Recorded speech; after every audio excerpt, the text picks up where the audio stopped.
নমস্কার বন্ধুরা, cooking queen বেঙ্গলিতে আপনাদের সবাইকে স্বাগত জানাই। শীতের দিনে পিঠে হবে না সেটা তো হতেই পারে না, তাই আজকে নিয়ে এসেছি দুধ সাপটা পিঠের রেসিপি। সেরকম কিছুই না, খুবই সহজ আর দেখতেও খুবই সুন্দর, খেতে তো অবশ্যই সুস্বাদু। পিঠে বানানোর জন্য প্রথমেই একটা বোলের মধ্যে নিয়ে নিচ্ছি 1 কাপ পরিমাণে ময়দা,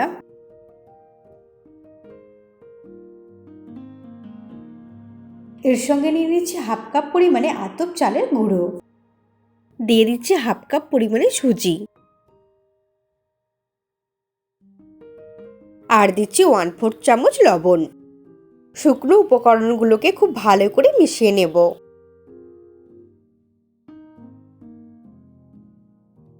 শুকনো উপকরণগুলোকে খুব ভালো করে মিশিয়ে নেওয়ার পর এর মধ্যে দিয়ে দিচ্ছি 2 কাপ পরিমাণে দুধ। প্রথমে 2 কাপ পরিমাণে দুধ অ্যাড করছি, পরে যদি প্রয়োজন হয় আরো 1/2 কাপ পরিমাণে দুধ অ্যাড করব। আপনারা চাইলে দুধ আর জল দুটো মিশিয়েও ব্যবহার করতে পারেন, আবার শুধু জলের ব্যবহারও করতে পারেন। এরপর দুধের সঙ্গে সবকিছুকে খুব ভালো করে মিশিয়ে নিয়ে একটা ঘন ব্যাটার আমরা তৈরি করে নেব। পাটিসাপটার জন্য যেরকম ব্যাটার তৈরি করি ঠিক সেই রকম ভাবেই একটা ব্যাটার তৈরি করব। খুব বেশি পাতলাও হবে না, আবার খুব ঘনও হবে না।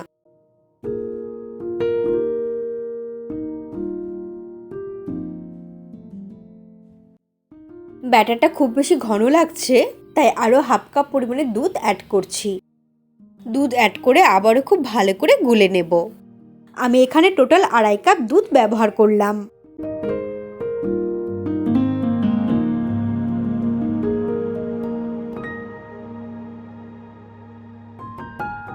ব্যাটারটা গুলে নেওয়া হয়ে যাওয়ার পর ঢাকা দিয়ে 12 থেকে 15 মিনিট রেখে দেব, যাতে ব্যাটারটা ভালোভাবে সেট হয়ে যায় আর সুজিটাও নরম হয়ে ফুলে ওঠে।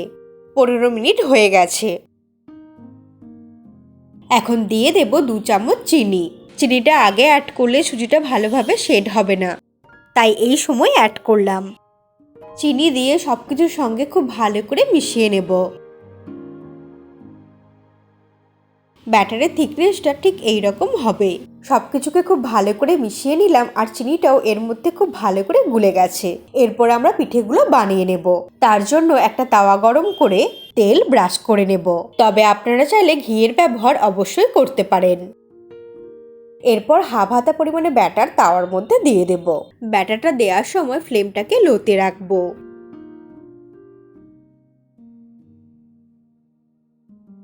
তারপর কিছুটা পরিমাণে ক্ষীর এর মিডিলে দিয়ে দেব। আমি এখানে মিল্ক কেকের ব্যবহার করলাম। এরপর পিঠেটা এইভাবে ফোল্ড করে দেব। আপনারা চাইলে দোকান থেকে মাখা সন্দেশ বা কালাকাত এনেও ক্ষীরসাপটা বানাতে পারেন। এছাড়া বাড়িতে পুর বানিয়েও ব্যবহার করতে পারেন, যেটা আমি আগেই আপনাদের সঙ্গে শেয়ার করেছি। তাছাড়াও নারকেলের পুর দিয়েও বানাতে পারেন। ফোল্ড করার পর সাইডগুলো একটু চেপে চেপে দিলাম, যাতে দুধের মধ্যে দেওয়ার পর পুরটা বেরিয়ে না আসে। পিঠেটা যেহেতু একটু কাঁচা আছে, তাই সাইডে রেখে দিয়ে আরো একটা পিঠে বানিয়ে নেব। ওই একইভাবেই অল্প একটু তেল ব্রাশ করে নিয়ে ব্যাটারটা দিয়ে মাঝখানে অল্প একটু ক্ষীর দিয়ে বা নারকেলের পুর দিয়ে তারপর হাতার সাহায্যে খুব সাবধানে ফোল্ড করে দিতে হবে। ফোল্ড করা হয়ে গেলে সাইডগুলোকে একটু চেপে চেপে আটকে দেব। এই সময় ফ্লেমটাকে মিডিয়ামে করে উল্টে পাল্টে ভেজে নেব।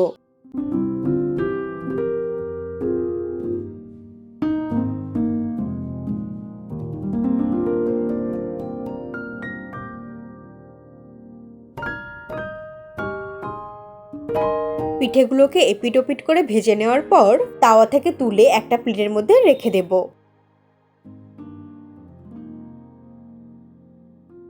একই রকম ভাবেই সমস্ত পিঠেগুলোকে বানিয়ে নেব। অল্প ব্যাটার হাতায় করে দেওয়ার পর ভেতরে ক্ষীর দিয়ে তারপর মুখটা বন্ধ করে একটা একটা করে বানিয়ে নিচ্ছি। একই রকম ভাবেই সমস্ত পিঠেগুলোকে বানিয়ে নেব।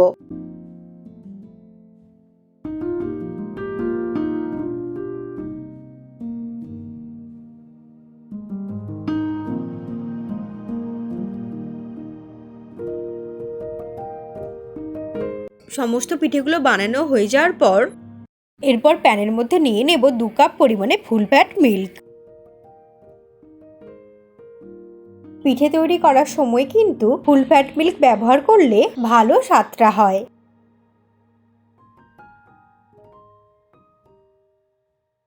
হাই ফ্লেমে প্রথমে দুধটাকে গরম করব।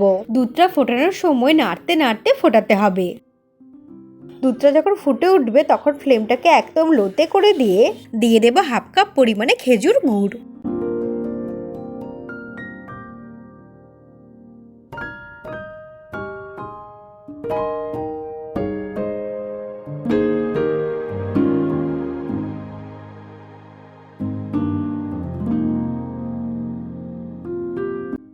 প্রায় 2 মিনিট নাড়াচাড়া করে দুধের সঙ্গে গুড়টাকে ভালো করে মিশিয়ে নিয়ে একটু ঘন করে নিলাম। দিয়ে দিচ্ছি অল্প পরিমাণে লবণ। যে কোনো মিষ্টি জিনিসে অল্প পরিমাণে লবণ ব্যবহার করলে খেতে আরও বেশি ভালো লাগে। এরপর বানিয়ে রাখা পিঠেগুলো দুধের মধ্যে দিয়ে দেব।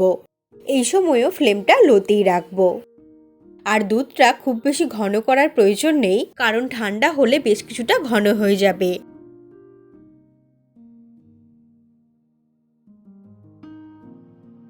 একটা একটা করে পিঠেগুলোকে দুধের মধ্যে দিয়ে দেওয়ার পর ফ্লেমটাকে একটু বাড়িয়ে দিয়ে 2 থেকে 3 মিনিট ফুটিয়ে নেব।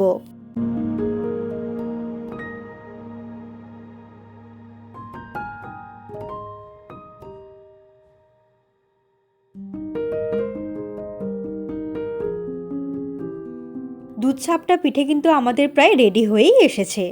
2-3 মিনিট ফুটিয়ে নিয়ে গ্যাসের ফ্লেমটাকে বন্ধ করে দিলেই পিঠে কিন্তু আমাদের রেডি হয়ে যাবে।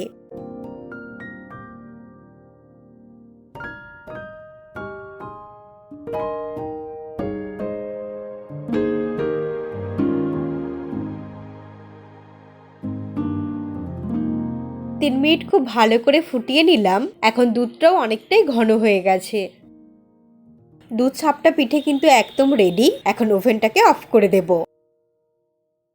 এই পিঠে ঠান্ডা ঠান্ডা খেতেই ভীষণই ভালো লাগে। খুব সহজেই তৈরি হয়ে গেল দুধ ছাপটা পিঠে। এইভাবে আপনারাও একদিন বাড়িতে বানিয়ে দেখতে পারেন। আশা করি এই সুন্দর পিঠের রেসিপি সবারই ভীষণ পছন্দ হবে। আর পছন্দ হলে অবশ্যই একটা কমেন্ট করে জানাবেন। এরকমই সহজ সহজ রেসিপি সবার আগে দেখার জন্য আমার পাশে থাকবেন। ভালো থাকবেন আর সুস্থ থাকবেন। আমি আবারও নতুন নতুন রেসিপি নিয়ে খুব তাড়াতাড়ি ফিরে আসব। দেখা হবে পরবর্তী রেসিপির সঙ্গে।